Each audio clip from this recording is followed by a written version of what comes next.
After her grandmother died, a woman inherited a small prayer book. Its cover was soft from decades of use. Several pages held pencil marks beside prayers for illness, grief, and courage. A pressed flower rested near a passage her grandmother had read at every funeral. The book carried a voice, a family rhythm, and the memory of hands that had opened it when life became too heavy for ordinary sentences. It also carried a silence. There was one family wound no one had been allowed to name.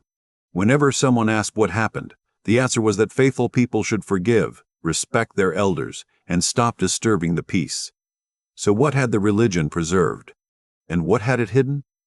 That question is harder than deciding whether organized religion is good or bad. Institutions can carry wisdom across centuries. They can also carry fear. They can teach people how to grieve, serve, sing, fast, study, and gather. They can also teach people which questions will cost them belonging. The honest question is not whether religion has failed or succeeded in the abstract.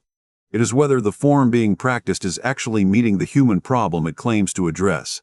Even that question requires care, because religions do not all identify the same problem.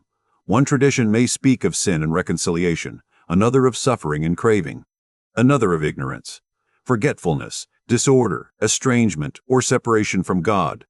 These are not interchangeable words for one hidden doctrine. They arise from different histories and carry different ideas about what a human being is and what healing would mean.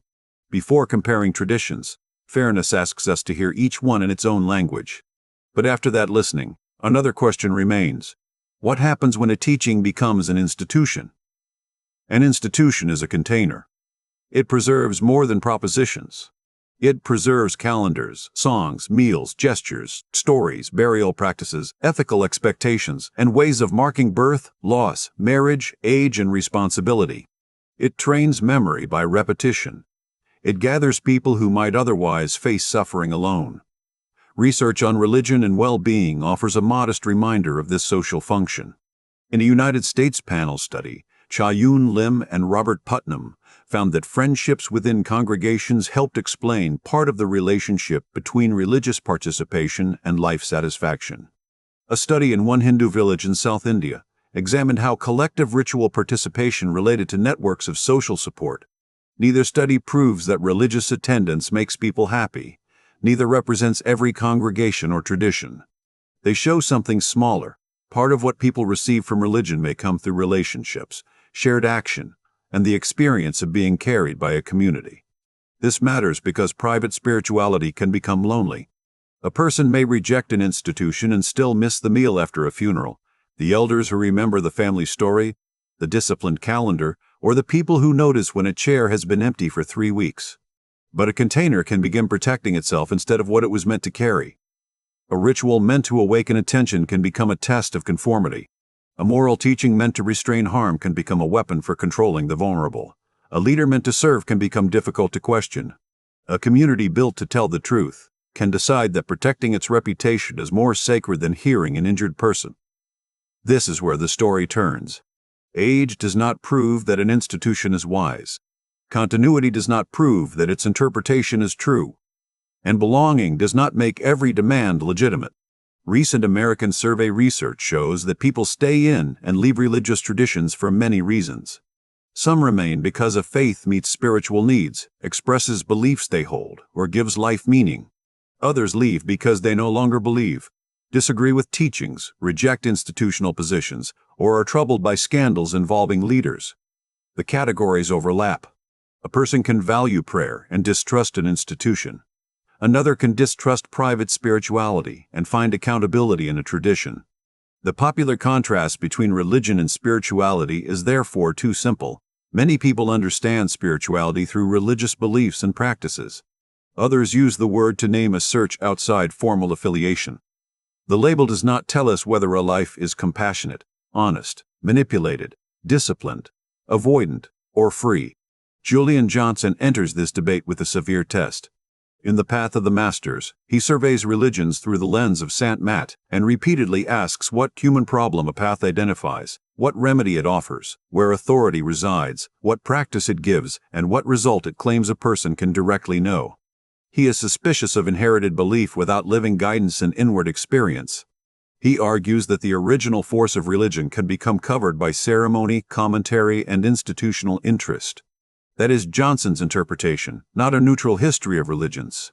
His test already assumes that direct inner realization under a living master is the standard by which a path should be judged.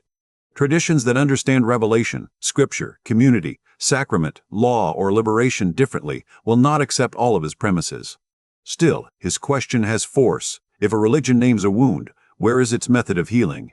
If the problem is greed, does participation make greed easier to see and restrain?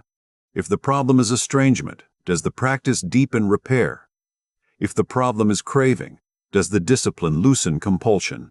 If the problem is lovelessness, does devotion become more patient when no one is applauding? The answer cannot be read from a mission statement. It has to appear in conduct, especially where power is involved. William James approached the tension from another direction. In the varieties of religious experience, he distinguished personal religion from religion as an institutional, corporate, or tribal product. He deliberately focused on individual experience and asked what practical fruits followed from it. James's distinction remains useful, but it can also tempt us into another mistake, imagining that private experience is pure while institutions are corrupt. Private conviction can be mistaken. An intense experience still has to be interpreted. Memory can change. Expectation can shape what a person notices. A feeling of certainty can accompany insight, fear, desire, or suggestion. Leaving an institution does not remove the human need for discernment. It only changes where authority may hide. An institution can say, "Trust us because we are old." An individual can say, "Trust me because I felt it." Neither statement is enough. Religious coping research makes the same point from a psychological angle. People can use religious frameworks in ways associated with support, meaning, connection, and active coping.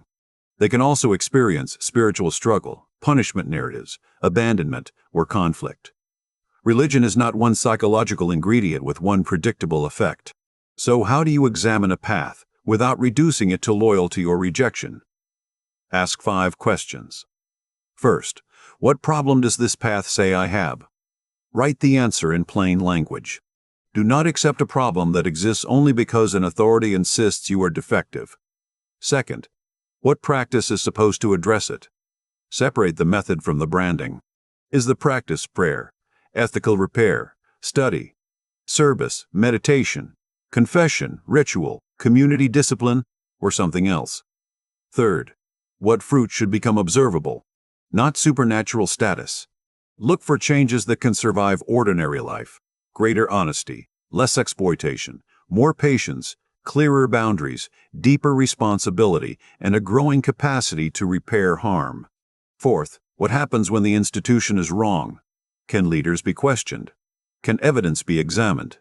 Can harmed people speak without being made responsible for the institution's reputation? A path that teaches humility but cannot admit error has separated its language from its practice. Fifth, are you free to leave, pause, disagree, or seek outside help? Spiritual commitment can be demanding. It should not require surrendering legal rights, medical care, financial transparency, sleep, family contact, or the ability to say no. These questions do not identify one perfect institution. They reveal whether a community's method and conduct remain connected to the problem it claims to solve. Return to the inherited prayer book. The woman does not have to burn it to tell the truth about the silence around it. She does not have to deny the comfort her grandmother found.